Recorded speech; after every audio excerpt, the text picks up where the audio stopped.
Hi friends, welcome to my channel. ఈరోజు మా ఇంట్లో స్పెషల్స్ చూద్దురండి. వేడి వేడి రైస్ అండి, అన్నం ఇవాళ రైస్ కుక్కర్లో వండా అండి. చికెన్ కర్రీ అండి,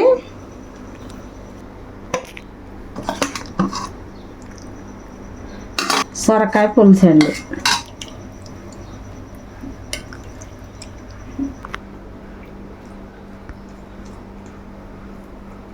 చికెన్ కర్రీ బాగుంటుందండి వేడి వేడి అన్నంలోకి.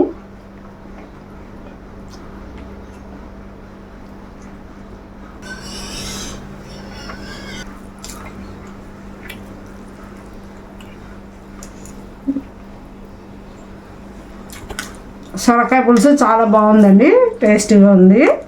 రెసిపీ కావాలంటే కామెంట్ చేయండి.